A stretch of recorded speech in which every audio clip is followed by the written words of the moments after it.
Hello guys, welcome to another video in my channel. अभी हम जिस मैच के बारे में बात करने वाले हैं वो है कल होने जाने वाला वाइट रेड लास्ट का मैच, जो कि होने जा रहा है मिडिलसेक्स और हैम्पशायर के बीच में।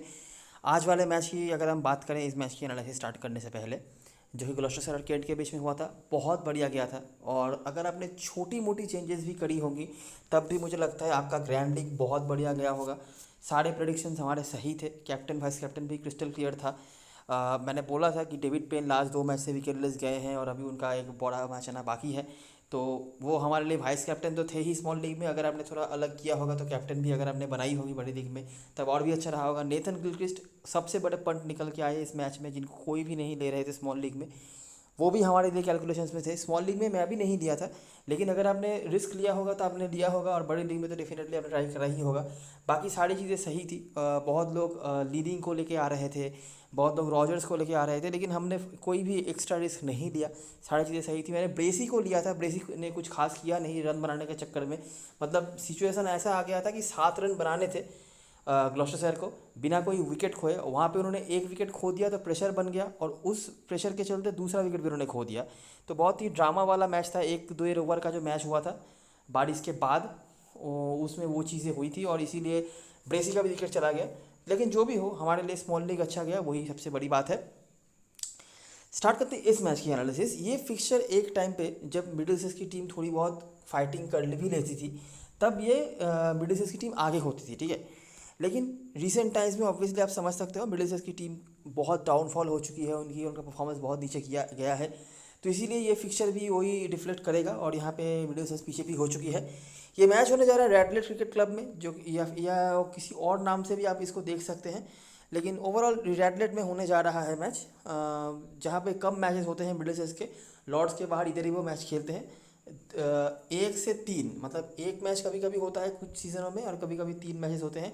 लेकिन ये फिक्सचर हमेशा इस ग्राउंड पे हुआ है आखिरी 3-4 साल तक, और इस साल में भी ये फिक्सचर, मतलब ये हैम्पशायर के अगेंस्ट में मिडिलसेक्स जब खेलती है इस ग्राउंड पे वो खेल लेते हैं, ठीक है। वेदर अभी के लिए क्लियर है, देखते हैं कल कैसा रहता है। आखिरी 5 मैचों की बात करें तो यहाँ पे 3-1 से आगे चल रही है हैम्पशायर। इस सीज़न में ऑलरेडी एक मैच होना था दोनों टीमों के बीच में, बारिश की वजह से वो हो नहीं पाया था। वहाँ पर भी बहुत बुरे हालात में पहुँच चुकी थी मिडिलसेक्स की बैटिंग। पहले वो बैटिंग कर रहे थे, लेकिन बारिश की वजह से वो मैच पूरा नहीं हो पाया था। इस ग्राउंड पे अगर रिकॉर्ड्स की बात करें तो 2022 में, जैसे मैंने बताया कि या तो एक मैच होता है या 3 मैच। 2022 में जैसे कि 3 मैच हुआ था, जहाँ पे 2 जीत और 1 हार। ये 1 हार उनको हैम्पशायर के अगेंस्ट में ही कंसीड करना पड़ा था, और ये हैम्पशायर के अगेंस्ट में उतना अच्छा नहीं कर पाए हैं इस ग्राउंड पे। नहीं तो ओवरऑल मिडिलसेक्स बुरा नहीं करती है। और एक जो उनको पिछले सीजन में खेलना पड़ा था वो भी हैम्पशायर के अगेंस्ट में था, तो और वो भी वो हारे थे। करंट पोजीशन की बात करें तो मिडिलसेक्स, जैसा कि आपको पता ही होगा कि आखिरी 1-2 पायदान पे चल रही है पिछले 1-2 सीज़न से। तो यहाँ पे भी वही हालत है। हमने इनके मैच पहले भी कवर किए हैं, तो वहाँ से कुछ ज़्यादा बदलाव हुआ नहीं है इनका। बॉलिंग भी कुछ खास अच्छी नहीं हुई है, लेकिन बॉलिंग उतना बुरा भी नहीं हुआ है जितना बुरा इनका बैटिंग हुआ है, बहुत कंसिस्टेंटली। हालांकि बॉलर्स विकेट निकाल रहे हैं, लेकिन फिर भी रन वो कंसीड करते ही है ओवरऑल। और ये इंडिविजुअल का परफॉर्मेंस है, जहाँ पर होल्डन और हॉलमन का नाम आपको दिख जाएगा। हैम्पशायर का कोई मैच अभी तक हमने कवर नहीं किया है, तो अगर हम इनके बारे में थोड़ी बात कर लें तो ये भी छठे स्थान पर हैं। इनका भी बहुत अच्छा नहीं चल रहा है, और अगर इनको फाइनल्स डे में पहुंचना है, क्वार्टर फाइनल में जगह बनानी है, फाइनल्स डे में तो नहीं, क्वार्टर फाइनल में जगह बनानी है, तो बहुत जल्दी जीत के राह में वापस आना ही पड़ेगा इनको। क्या हुआ है कि बैटिंग उतना अच्छा नहीं हो पाया है, ठीक है। और ये हमने पहले भी देखा हुआ था, लेकिन क्या होता था कि पहले टॉप ऑर्डर से कंट्रीब्यूशन आते भी थे, और मिडिल ऑर्डर से भी ज़रूरत पड़ने पर काम हो जाता था। अभी क्या है कि मिडिल ऑर्डर में बहुत सारे इनएक्सपीरियंस प्लेयर को उनको खिलाना पड़ रहा है, और जिनके ऊपर वो भरोसा रखने की कोशिश कर रहे हैं मिडिल ऑर्डर से, वो बैट्समैन नहीं है, ठीक है। जैसे कि फुलर हो गए, बेनी हावेल हो गए, ठीक है। ये इनको आप बैट्समैन नहीं कह सकते, ये ऑलराउंडर्स हैं, कभी कभी चल जाएंगे, लेकिन हर दिन कंसिस्टेंटली परफॉर्म कर देंगे ये आप उम्मीद नहीं रख सकते। टॉप ऑर्डर में विंस और मैकडरमॉट के ऊपर बहुत जिम्मेदारी आती है। जिस दिन विंस मैकडरमॉट में से कोई एक या दोनों ही बड़ा कुछ कर देते हैं, तब इनकी बैटिंग अच्छी दिखती है, नहीं तो नहीं। बॉलिंग उतना बुरा भी नहीं रहा है। जब बॉलिंग उनका अच्छा रहा है तब वो जीते हैं, बॉलिंग बुरा रहा है तो वो हारे हैं। बैटिंग जैसे मैंने पहले बताया कि पूरी तरीके से ओपनर्स, मतलब विंस और मैकडरमॉट के ऊपर डिपेंड कर रहा है। अगर इनमें से कोई भी 40 के ऊपर या 50 के आसपास स्कोर बना दे रहे हैं तो वो जीत रहे हैं। जीत तो नहीं रहे हैं, मतलब स्कोर अच्छा बना रहे हैं। स्ट्राइक बॉलिंग उतनी अच्छी नहीं हुई है। पिछले सीजन में इनके तरफ से नेथन एलिस खेलते थे, स्कॉट क्यूरी खेलते थे, उसके जगह पे इन्होंने अभी लिया है माइकल नेसर को, जिनको मैं तो पर्सनली उतना अच्छा टी20 बॉलर मानता नहीं हूँ, लेकिन उन्होंने अच्छी बॉलिंग कराई है और हाईएस्ट विकेट टेकर भी चल रहे हैं, तो मेरे मानने से क्या ही होता है। और उस तरीके से स्ट्राइक बॉलिंग अच्छा नहीं हुआ है। विकेट भले ही उन्होंने निकाला होगा, लेकिन शुरुआती ओवर्स में जब विकेट चाहिए होता है तब वो निकाल पाए, और एंड में हालांकि बॉलिंग उन्होंने अच्छी करी है, लेकिन शुरुआती ओवर्स में पावर प्ले में या पहले 10 ओवर्स में उतना इफेक्टिव नहीं रहा है इनकी बॉलिंग।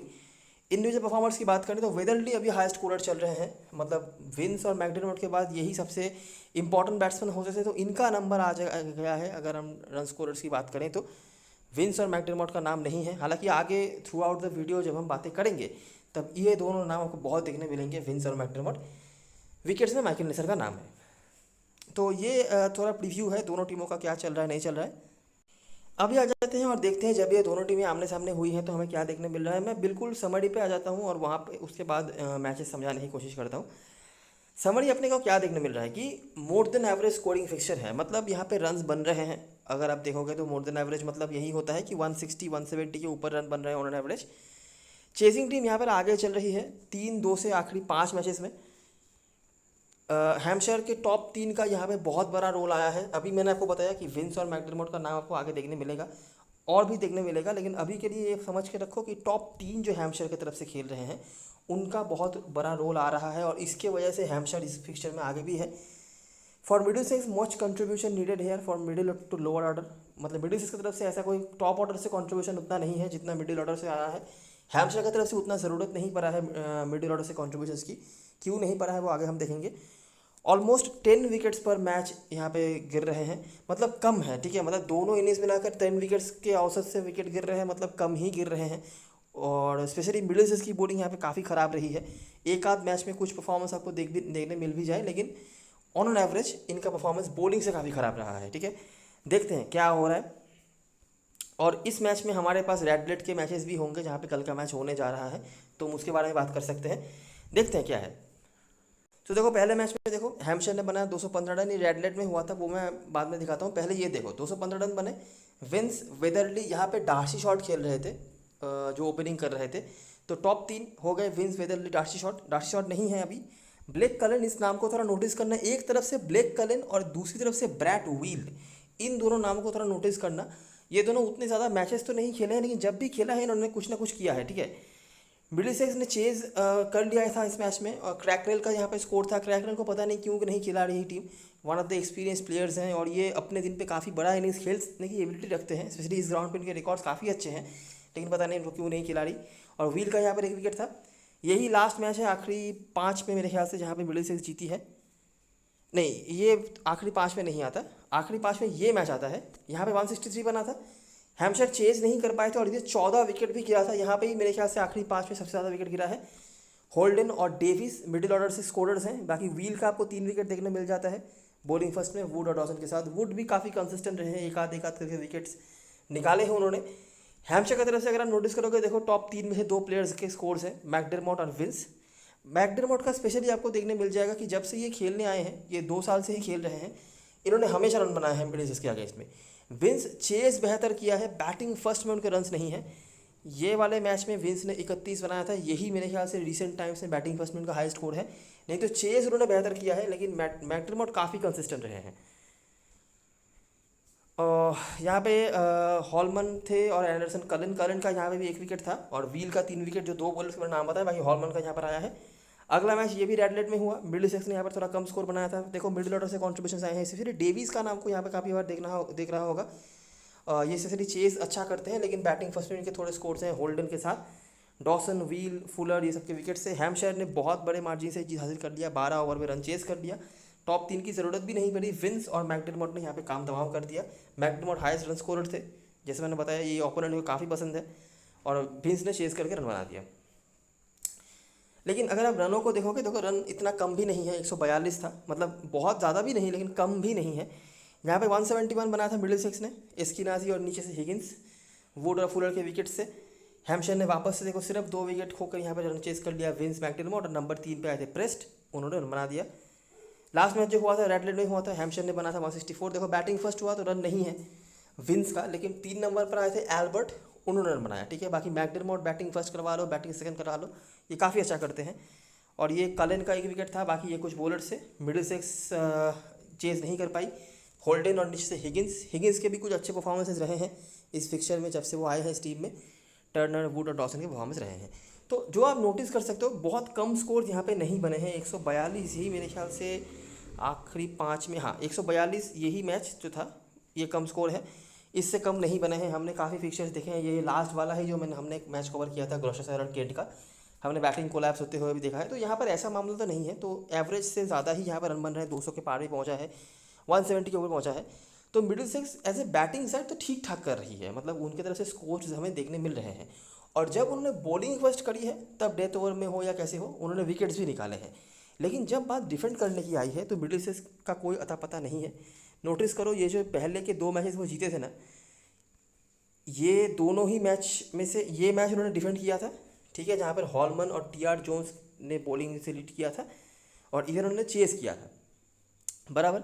इसके बाद से जो 2 मैच उन्होंने डिफेंड किए हैं, एक मैच यहाँ पे रेडलेट का भी था, यहाँ पे सिर्फ 1 विकेट निकाला, और यहाँ पे 172 डिफेंड करना था, वहाँ पे सिर्फ 2 विकेट निकाला। तो रिसेंट टाइम्स में तो उनको डिफेंड करने ना ही भेजो तो ही बेहतर। और लास्ट मैच जो हुआ था, इधर उन्होंने बॉलिंग फर्स्ट किया था, 6 विकेट निकाला तो था, लेकिन फिर भी वो चेस नहीं कर पाए। मिडिल सीरीज की तरफ से कंट्रीब्यूटर्स अगर आप नोटिस करोगे, तो टॉप ऑर्डर से उतना नहीं आया है। शायद एक आध मैच में इसकी राजी का कुछ एक आध 20-25 दिख जाए आपको, लेकिन मिडिल ऑर्डर और लोअर ऑर्डर से कंट्रीब्यूटर्स ज़्यादा हैं, जैसे कि होल्डन, हिगिंस। इधर यहाँ पे देख लो, इसकी नाजी का यहाँ पे जैसे मैंने बताया 31 रन है। हिगिंस का फिर से कुछ कंट्रीब्यूशन है। Higgins generally bowling first batting second अच्छा करते हैं, ये मैं डे 1 से बोलता आ रहा हूँ, और यहाँ पे भी आपको वही रिफ्लेक्शन दिख रहा है। बैटिंग फर्स्ट करा 27 रन, कोई कंट्रीब्यूशन नहीं। बॉलिंग फर्स्ट करा, बॉलिंग से विकेट तो नहीं था, लेकिन बैटिंग से 43 रन उन्होंने बना दिए। अच्छा, अगले मैच पर आ जाओगे तो देखो यहाँ पे भी इसकी नाजी का 21 रन। होल्डन, डेविस और एंडरसन जो नीचे आते थे पहले, उसके बाद इस मैच में आ जाओगे, यहाँ पे भी होल्डन और डेविस के स्कोर्स आपको देखने मिलेंगे। और पहले वाले मैच में आ जाओगे क्रैकनेल जो 3-4 तक आते थे, ठीक है। अगर हम कंपैरिजन करेंगे हैम्पशायर की तरफ से, तो हमें टॉप ऑर्डर कंट्रीब्यूशन देखने मिलता है। टॉप 3 इंपॉर्टेंट है। विंस स्पेशली चेस बेहतर कर रहे हैं, लेकिन बैटिंग फर्स्ट में 2 में से एक बार 30 के प्लस गया, 30 के पार गया है, एक बार नहीं कुछ बना पाए हैं, लेकिन एनीवेज इंपॉर्टेंट है। लेकिन चेस ये बहुत बढ़िया कर रहे हैं। देखो बैटिंग फर्स्ट 31, यहाँ पे मैकडरमोट नहीं खेल रहे थे। उसके बाद इधर से देख लो मैकडरमोट का परफॉर्मेंस, 28 रन, 47 विंस चेस करते हुए। इधर भी चेस करवा लो 54-83, इधर भी चेस करवा लो 39-88। बैटिंग फर्स्ट में मैकडरमोट चले, लेकिन विंस नहीं चले। कुछ बॉलर्स के यहाँ पे नाम आपको देखने मिलेंगे दोनों टीमों की तरफ से। व्हील और कलन कंसिस्टेंट रहे हैं, बहुत विकेट्स नहीं निकाला है उन्होंने, लेकिन एक आध करके कंसिस्टेंटली हैं। अगर हम समराइजेशन पे आ जाए, तो कुछ नाम अपने को देखने मिलते हैं बैटिंग से, स्पेशली विंस और मैकडरमोट। आपने देखा विंस का यहाँ पे काफ़ी बढ़िया औसत है। मैकडरमोट ने उतने बड़े स्कोर्स नहीं बनाए होंगे, लेकिन कंसिस्टेंट है वो, ठीक है। अगर आपने नोटिस करी होगी, मैकडरमोट ने लास्ट 4 के चारों ही मैच में रन बनाए हैं, कम से कम 25 के ऊपर। विंस शायद कंसिस्टेंट नहीं रहे होंगे, स्पेशली बैटिंग फर्स्ट में, लेकिन उन्होंने काफ़ी बड़े बड़े स्कोर बनाए हैं और वो नॉट आउट भी रहे हैं, तो इसीलिए उनका एवरेज ज़्यादा दिख रहा है। मिडिल की तरफ से होल्डन का नाम है, ये एक मैच में फेल भी हुए हैं, लेकिन ओवरऑल इनका परफॉर्मेंस ठीक ठाक रहा है।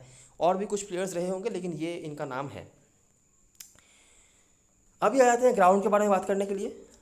तो यहाँ पे भी जो नाम हमने देखने मिल रहे हैं, वहाँ पर होल्डन का नाम रिपीट हो रहा है, ठीक है, 39 का औसत है। एस्किनाजी का नाम यहाँ पे है। एस्किनाजी एक बड़ा 50 उनका नॉट आउट भी था। इतने कंसिस्टेंट तो नहीं है, लेकिन रन्स थोड़े बहुत हैं। अगर आप, अच्छा एक चीज़ मैं दिखाना भूल गया कि रेडलेट वाले मैचेस को अगर हम फोकस पे रखें, जहाँ पे कल का मैच होने जा रहा है, तो हमें जो मैचेस मिल रहे हैं, देखो पहला मैच ये था 2021 का, हैम्पशायर ने पहले बल्लेबाजी करी, विंस, वेदरली, डॉसन के कुछ स्कोर से, और यहाँ से क्रैकनेल।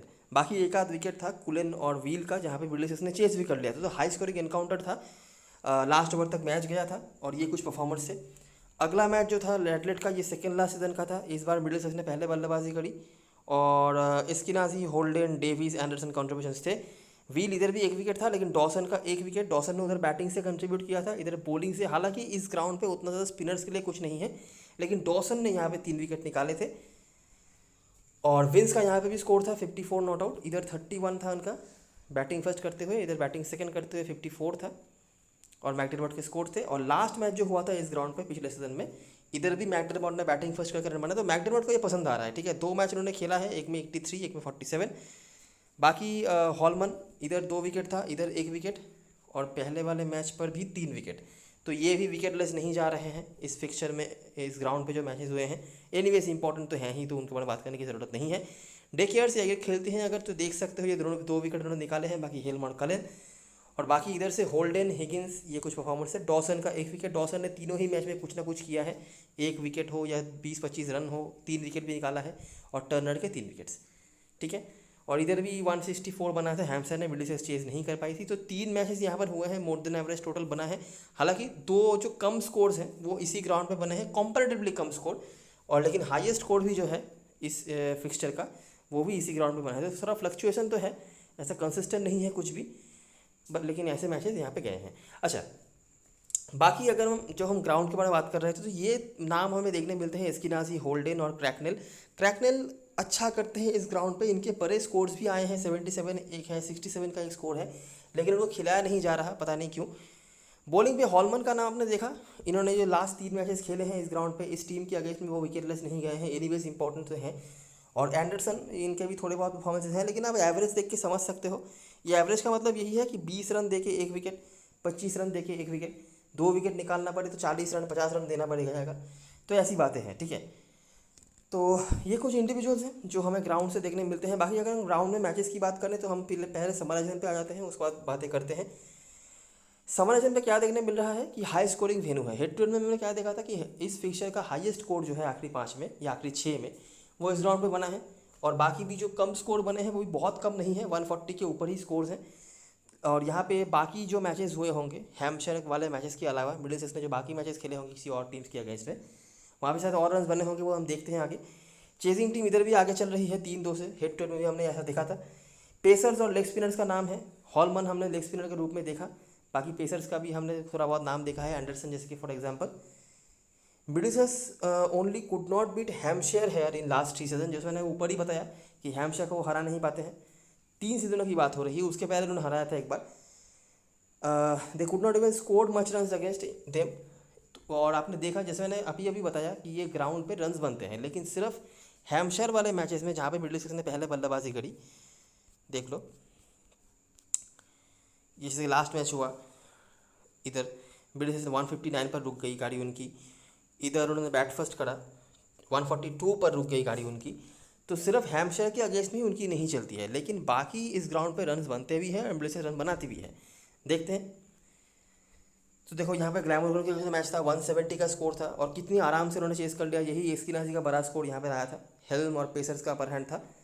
उसके बाद 229 ही बनाए, फिर से एस्किनाजी का स्कोर है होल्डन क्रैकनेल के साथ। ग्लॉस्टरसन ने भी काफ़ी बढ़िया बल्लेबाजी करी थी, लेकिन वो चेज नहीं कर पाए थे। एंडरसन, कलिन, हॉलमन, ये नाम आपने पहले भी देखे हैं, और कलिन एक हमारे लिए पंट बन सकते हैं bowling first, specially bowling second में भी, हालांकि उन्होंने 2 विकेट निकाले हैं। उसके बाद ग्लैमर के मैच हुआ, इधर भी उन्होंने चेस कर लिया। फिर से देख सकते हो आप, टी आर जोन्स, वाला लविता, ये दोनों नहीं खेल रहे हैं। एंडरसन, कलिन, हॉलमन का नाम हमने देखा है। एस्किनाजी के स्कोर्स हैं होल्डन क्रैकनेल के साथ। यहाँ पर हालांकि स्पिनर ने 4 विकेट निकाले थे। उसके बाद जो हैम्पशायर का जो मैच हुआ आखिरी 2, उधर ही वो कुछ रन नहीं बना पाए, लेकिन हॉलमन, कलिन, होल्डन, ठीक है, ये कुछ नाम है जो काफ़ी कंसिस्टेंट। होल्डन का नाम काफ़ी बार आ रहा है, मैं बहुत हाइप तो नहीं कर रहा, लेकिन 30-35 के आसपास स्कोर्स इनके आ रहे हैं। बाकी फॉर्म थोड़ा अप डाउन तो चल रहा है, लेकिन रिकॉर्ड्स जो हैं इनके काफ़ी अच्छे हैं। तो ये रही सारी चीज़ें जो हम बता सकते थे ग्राउंड से। हेड टू हेड की चीज़ें हमने पहले डिस्कस कर ली। आई होप आपने सब कुछ सही से समझ लिया होगा। अभी हम बात करते हैं प्लेइंग इलेवन के बारे में। तो ऐसा प्लेइंग इलेवन आपको देखने मिलना चाहिए जहाँ पर एस्किनाजी और एंडरसन ओपनिंग करें। एंडरसन बैटिंग फर्स्ट में, इन्होंने अच्छा करा है, जितने रन उन्होंने बनाए हैं मोस्टली बैटिंग फर्स्ट में। बॉलिंग का कोई गारंटी तो नहीं है, पता नहीं क्यों उनके साथ ऐसा किया जा रहा है। अच्छे ऑलराउंडर हैं, बॉलिंग अच्छी करा लेते हैं, रिकॉर्ड्स भी अच्छे हैं, पता नहीं बॉलिंग पे क्यों भरोसा नहीं किया जा रहा। लुइस डिप्लाई खास कुछ कर नहीं पाए हैं, बहुत उम्मीदें रखी गई थी इनसे, डर्बीशायर से आए हैं, कुछ भी ऐसा परफॉर्मेंस इनका अभी तक नहीं आया। होल्डन उसके बाद हिगिंस का नाम आपको दिख जाएगा। हिगिंस लास्ट टाइम जब उन्होंने खेला था इस ग्राउंड पे, मतलब उन्होंने खेला था ग्लॉस्टरशायर के होकर, जब उन्होंने खेला था यहाँ पे, तो वैसे वो एक बार मिडिलसेक्स के होकर भी खेल चुके हैं, 43 रन उन्होंने बनाए हैं। उसके पहले जब वो ग्लॉस्टरशायर के होकर भी खेलते थे ना, तब भी उन्होंने इस ग्राउंड पे अच्छा करा हुआ है। तो ये इंपॉर्टेंट प्लेयर हैं। एनीवेज आप उनको लेके चल सकते हो, बॉलिंग फर्स्ट में तो स्पेशली लेना ही है, बैटिंग फर्स्ट में भी लेके चल सकते हो, ठीक है। डेविस देखो, चेज ये बेहतर करते हैं, आपने तो ऊपर भी देखा, ये चेज में थोड़े रन हैं, बैटिंग फर्स्ट में भी रन बनाए होंगे, लेकिन चेज ये बेहतर करते हैं। अभी तक जो मेजर स्कोर्स आए हैं रिसेंटली, वो चेज में ही आए हैं। हॉलमन मस्ट हैव, आप इनको छोड़ नहीं सकते। हेल्म, उसके बाद ब्रूक्स और कॉर्नवेल। इनमें से जो प्लेयर्स हमारी टीम में होंगे, जितना हमें समझ में आ रहा है कि देखो मिडिल सेक्स की तरफ से बॉलिंग तो कुछ हुई नहीं है, बैटिंग से थोड़े बहुत कंट्रीब्यूटर्स हैं, तो हमें कोशिश यही करनी चाहिए कि बैट्समैनों के ऊपर ज़्यादा हम फोकस करें। एस्किनाजी ले सकते हो आप, कंसिस्टेंट नहीं है लेकिन थोड़े बहुत रन्स तो इनके हैं, ठीक है। बैटिंग फर्स्ट करें तो ज़्यादा प्रेफरेंस दे सकते हो। हालांकि अभी तक जो मेजर स्कोर्स हैं रिसेंट टाइम्स में वो बैटिंग सेकंड में उन्होंने बनाए हैं। होल्डन मेरे लिए इंपॉर्टेंट पॉइंट बन सकते हैं। हिगिंस मस्ट हैव है, हॉलमन मस्ट हैव है, ये दोनों को आप छोड़ेंगे नहीं। बाकी मतलब ये दोनों को, हिगिंस और हॉलमन को, होल्डन, एस्किनाजी, ये दोनों आपके लिए पंट बन सकते हैं। यहाँ पे एंडरसन को आप देख सकते हो, स्पेशली अगर वो बैट फर्स्ट कर रहे हैं तो। और कलेन, इनके रिकॉर्ड्स अच्छे हैं, बहुत हाइप नहीं करूँगा मैं लेकिन अच्छे हैं। स्पेशली अगर बॉलिंग फर्स्ट करवा रहे हैं आप, इनको देख सकते हो। एक आध विकेट की मुझे उम्मीद इनसे है। तो हमारे लिए शॉर्टलिस्ट जो बनेंगे, इन दोनों को तो रख के चलना है पहले, हिगिंस और हॉलमन, उसके बाद एंडरसन, ऊपर एस्किनाजी हो गए, होल्डन हो गए। होल्डन में ऐसा ज़्यादा प्रायोरिटी दूँ, और नीचे आपको कूलन मिल जाएंगे जिनको अब आप देख सकते हो। क्रैकनेल बेंच पे होंगे, अगर ये खेलते हैं, इनके रिकॉर्ड्स अच्छे हैं, ये भी एक ऑप्शन बन सकते हैं जिनको आप देख सकते हो। ये जो बैट्समैनों की हम बात कर रहे हैं, ये सारे 30-35 रन के लिए ही है, ज़्यादा उम्मीद किसी पे रखना नहीं है। हैम्पशायर की तरफ से बात करें तो मैकडरमॉट और विंस मस्ट हैव है, और अगर वो चेस कर रहे हैं तो आप रिकॉर्ड्स भी देख, रिकॉर्ड नहीं, करंट फॉर्म भी उनके चेस में बेहतर हो रहे हैं। विंस के बहुत अच्छे रिकॉर्ड्स हैं चेस में, मैकडरमॉट काफ़ी कंसिस्टेंट है, और इसीलिए आपने देखा होगा कि क्योंकि ये दोनों ही काम कर रहे हैं मोस्टली, तो इसीलिए बाकी बैट्समैनों की ज़रूरत नहीं पड़ रही है। और बॉलिंग से भी कोई बहुत ज़्यादा कुछ किसी ने बहुत कंट्रीब्यूशन नहीं किए हैं। बेहतर बॉलिंग ज़रूर करी होगी उन्होंने, लेकिन बहुत परफॉर्मेंस नहीं है। तो इस मैच में हो सकता है कि भले ही आप हैम्पशायर को सपोर्ट करो या हैम्पशायर के सपोर्ट में टीम बनाओ, आपका जो टीम हो वहाँ पे हैम्पशायर के प्लेयर्स कम दिखें आपको। नंबर 3 की हम बात कर रहे थे तो वहाँ पे मिडिल्टन आते हैं, लेकिन मिडिल्टन को हम कितना ले पाएंगे समझ नहीं आ रहा, तो हो सकता है हमें विदर्ली के पास जाना पड़े, स्पेशली अगर वो बैट फर्स्ट करे तो। उसके बाद बेनी हॉवेल है, अभी तक कुछ खास उन्होंने करा नहीं। मैं मिडिल ऑर्डर की बात कर रहा था, ये विदर्ली को छोड़ के बाकी जो प्लेयर्स के ऊपर वो डिपेंड कर रहे हैं। इवन यहाँ तक भी वो कोई भी प्रॉपर बैट्समैन नहीं है, और जो प्रॉपर बैट्समैन है वेदरली को छोड़ के वो काफ़ी इनएक्सपीरियंस्ड है। तो यही चीज़ प्रॉब्लम दे रही है हैम्पशायर को। मुझे लगता है ये प्लेयर्स आने वाले टाइम पे काफ़ी अच्छा करेंगे, लेकिन अभी के लिए ये काफ़ी यंग है, तो यही चीज़ इनको प्रॉब्लम दे रहा है। माइकल लेसर अच्छा कर रहे हैं, ठीक है, ये कंसिस्टेंटली विकेट्स निकाल रहे हैं, और सामने वाली टीम की बैटिंग इतनी स्ट्रॉन्ग है भी नहीं, तो आप इनको बिल्कुल ले सकते हो। ब्रैड विल के अच्छे रिकॉर्ड्स हैं, क्रिस वुड कंसिस्टेंटली परफॉर्मेंस इनके हैं, एक आध करके वो विकेट लेते हैं। विकेटलेस मेरे ख्याल से आखिरी 4-5 मैच वो नहीं गए हैं। लेकिन हमारे लिए स्मॉल लीग में जो प्लेयर्स रहेंगे, मैकडरमॉट, विंस, वेदरली, स्पेशली अगर वो बैट फर्स्ट करते हैं तो, नहीं तो मिडिल्टन को आप देख सकते हो, इन्होंने भी कुछ रन्स बनाए हैं, टॉप 3 यहाँ पे कैलकुलेशन में आ रहे हैं। नहीं भी लोगे इन दोनों में से किसी को चलेगा। अगर बैट फर्स्ट कर रही है हैम्पशायर, तब वेदरली को ले लेना, क्योंकि बैट फर्स्ट में यहाँ पे विंस के रिकॉर्ड थोड़े से हल्के हैं।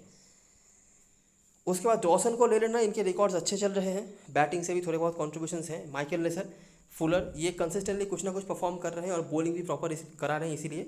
और यहाँ से व्हील, तो ये 4, इन चारों में से 3 कम से कम लेना है, और ऊपर जो 2 बैट्समैन मैंने बता दिए 5, अगर वेदरली बैट फर्स्ट कर रहे हैं तो 6, ठीक है। यही कुछ ऑप्शंस हैं। ऊपर भी मिडिल सेक्स की तरफ से 6 प्लेयर्स मैंने बताया, इधर 6 प्लेयर्स या 7 प्लेयर्स जो भी हैं, तो 12-13 प्लेयर्स हो गए, इनमें से 11 आपको लेना है। बाकी देखते हैं टीम बनाने टाइम पे कितना हम क्या कर पाते हैं।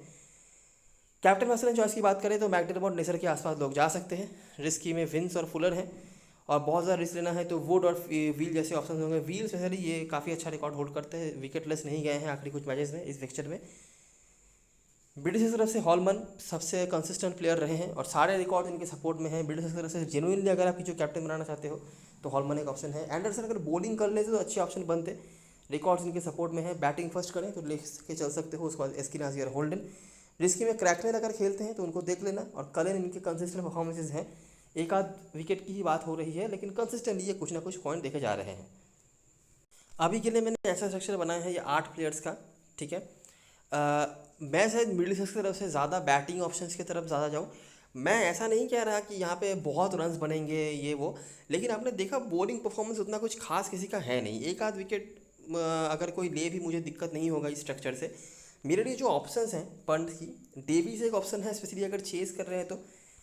एस्किनाजी, ये भी चेस में रन्स हैं, बैटिंग फर्स्ट में आप ले सकते हो, दोनों ही इनिंग्स में ले सकते हो, परसेंटेज इनका ठीक ठाक है। एंडरसन स्पेशली अगर बैट फर्स्ट कर रहे हैं आप देख सकते हो, ये अगर बॉलिंग कराने लग जाते हैं तो हमारे लिए बहुत इंपॉर्टेंट होते हैं, इनके बॉलिंग से रिकॉर्ड्स अच्छे हैं। वेदरली बैट फर्स्ट में, बैटिंग अगर सेकंड कर रहे हैं तो नहीं लेना है। मिडिल्टन को आप देख सकते हो, मिडिल्टन ने 2 मैच खेले हैं, इन्होंने पॉइंट दिए हैं, मतलब एकदम खाली हाथ नहीं गए हैं, लेकिन ऐसा कुछ खास भी नहीं है कि हम स्मॉल लीग में लेने के लिए कहें।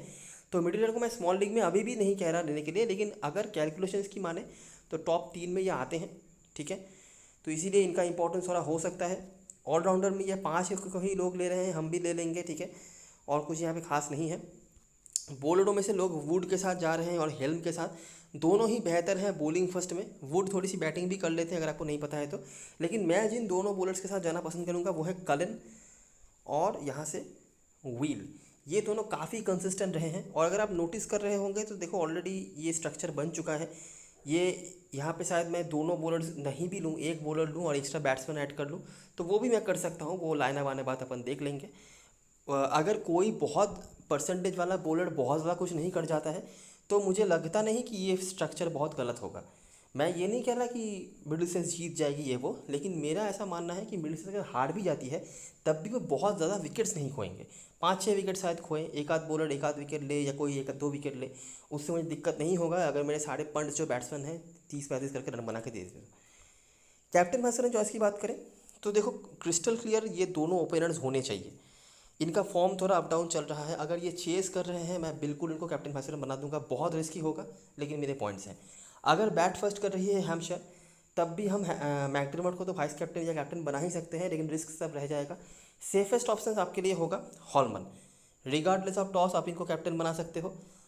हिगिंस अगर बॉलिंग फर्स्ट कर रहे हैं तो बहुत इंपॉर्टेंट प्लेयर बन जाएंगे, अगर बैटिंग फर्स्ट कर रहे हैं तब थोड़ा रिस्की होगा। अगर समझ low middle sex batting first कर रही है तब हैम्पशायर चेस कर रही होगी, हैम्पशायर अगर चेस कर रही है तो सबसे बढ़िया ऑप्शन ये दोनों बन जाते हैं, ठीक है, लॉजिकली। या फिर आप ये भी कर सकते हो कि हॉलमन को रिगार्डलेस ऑफ टॉस आप कैप्टन रखो और वाइस कैप्टन इन दोनों में से किसी को बना दो। और अगर मिडिल सेक्स बॉलिंग फर्स्ट कर रही है तब हिगिंस भी आपके लिए वाइस कैप्टनसी के लिए बहुत अच्छे ऑप्शन बन जाते हैं। याद रखना, मुझे उम्मीद नहीं है मिडिलसेक्स यहाँ पर जीत जाएगी, लेकिन हैम्पशायर की बैटिंग उतनी अच्छी नहीं रही है, ठीक है।